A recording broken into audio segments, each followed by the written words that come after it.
नमस्कार दोस्तों, education IAS में आपका स्वागत है। मैं जोगिंदर सिंह। दोस्तों, आज हम बात करने वाले हैं भारतीय संविधान के भाग 2 के बारे में। जैसे कि हमने पहली क्लास में पढ़ा था भारतीय संविधान का भाग 1 संघ एवं उसका राज्य क्षेत्र, उसको हमने सही से समझने का प्रयास किया था। अब हम भाग 2 को सही से समझने का प्रयास करेंगे। दोस्तों, भाग 2 में हमारी नागरिकता दी गई है। इसमें अनुच्छेद 5 से 11 तक दिए गए हैं। ठीक है, तो दोस्तों सबसे पहले हम बात कर लेते हैं कि नागरिकता शब्द का सबसे पहले प्रयोग किसने किया। वो थे हमारे अरस्तू जी। ठीक है दोस्तों, अब हम बात करेंगे नागरिकता का बना रहना। संविधान में किस बेस पे सभी व्यक्तियों की नागरिकता बनी रहेगी।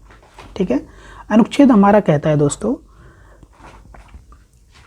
संविधान के प्रारंभ में नागरिकता, यानी कि 26 जनवरी सन 1950 जब हमारा संविधान लागू हुआ, तब से व्यक्ति की नागरिकता का बना रहना। ठीक है, इसमें 3 क्लॉज दिए गए हैं। इसमें जान लेते हैं कि पहले क्लॉज में क्या कहा गया है।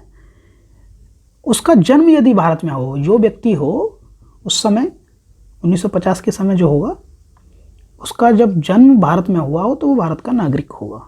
दूसरा, यदि उस व्यक्ति के माता पिता भारत में जन्मे हों तो भी वो भारत का नागरिक होगा।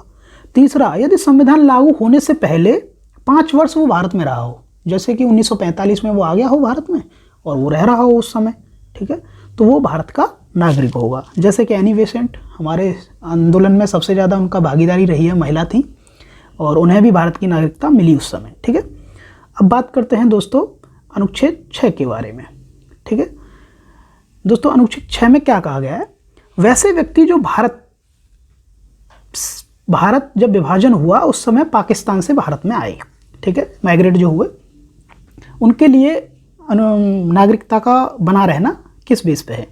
पहला इसमें कहा गया है दोस्तों, जो लोग 19 जुलाई 1948 के समय, ठीक है, भारत आ गए थे वो भारत के नागरिक ही होंगे। ठीक है, 19 जुलाई के समय पे जब भारत आ गए थे वो भारत के नागरिक होंगे, स्वाभाविक, ये एक डेट दी गई। और दूसरे में कहा गया है वे लोग जो 19 जुलाई 1948 के बाद भारत में आए।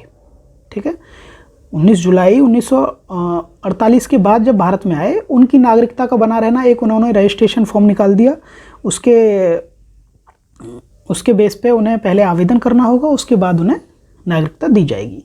अब अनुच्छेद 7 क्या कहता है दोस्तों, जो भारत से चले गए पाकिस्तान और दोबारा वापस आए, वो उनके लिए एक डेट दी गई भारतीय संविधान में।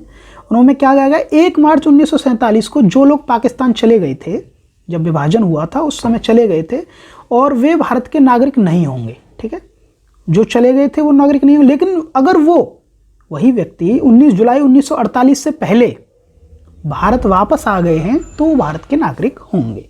ठीक है, इसमें 2 प्रावधान दिए गए थे, तो और 6 मंथ के बाद वो अपना स्वतः ही नागरिक हो जाएंगे।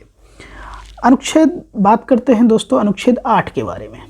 ठीक है, अनुच्छेद 8 क्या कहता है दोस्तों, भारत से बाहर रह रहा बच्चा कोई भी भारत का नागरिक होगा यदि उसके माता पिता भारतीय होंगे।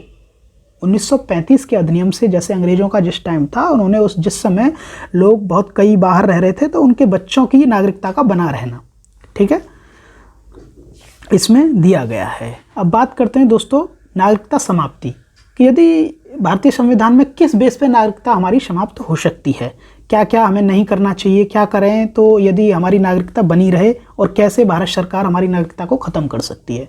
तो अनुच्छेद 9 क्या कहता है दोस्तों, अनुच्छेद 9 का है, यदि कोई व्यक्ति विदेश में जाकर नागरिकता ले ले, ठीक है, स्वतः ही, तो उसकी स्वेच्छा से अगर वो नागरिकता ले लेता है तो भारतीय नागरिकता उसकी स्वतः ही समाप्त हो जाएगी। अनुच्छेद 9 हमारा ये कहता है। ठीक है, नागरिकता समाप्त हो जाएगी यदि कोई विदेश में जाकर उस विदेश की नागरिकता ले ले। ठीक है, अब बात करते हैं दोस्तों अनुच्छेद 10 के बारे में। अनुच्छेद 10 हमारा क्या कहता है दोस्तों, नागरिकता बना रहना। ठीक है, जब तक कोई व्यक्ति नागरिक तब तक बना रहेगा जब तक कोई व्यक्ति ऐसे काम ना करे जैसे देश विरोधी गतिविधियां, ठीक है, शत्रु देश से जाकर जब युद्ध के समय पे वो पहुंच जाए और उन्हें हमारी इंफॉर्मेशन देता रहे, तो ऐसे में क्या होता है, उसकी नागरिकता छीन ली जाती है भारतीय संविधान के अकॉर्डिंग। ठीक है, और यदि जो व्यक्ति नहीं है तो वो देश विरोधी गतिविधियां नहीं करता है तो वो स्वतः ही बनी रहेगी, उसमें कोई दिक्कत नहीं है। वो तो आपके अनुच्छेद 5 से 8 तक जो दिए गए हैं उसी के हिसाब से उसकी बनी रहेगी।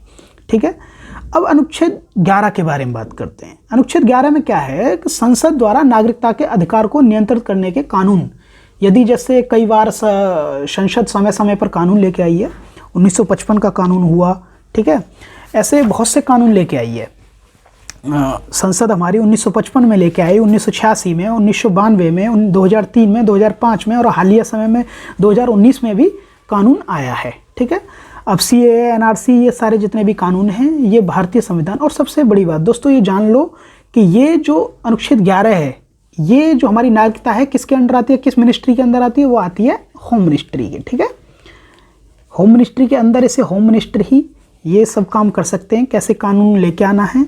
और 2019 में जो कानून आया, CAA बिल जो आया था, उसमें भी यही प्रावधान थे, इसी कानून के बारे में थे कि किन किन जातियों को हम भारत में अल्पसंख्यक वर्ग को अदर कंट्री से ले सकते हैं, पाकिस्तान से सपोज दैट। ठीक है, पाकिस्तान। आज के लिए इतना ही, धन्यवाद, फिर अगली वीडियो में मिलते हैं।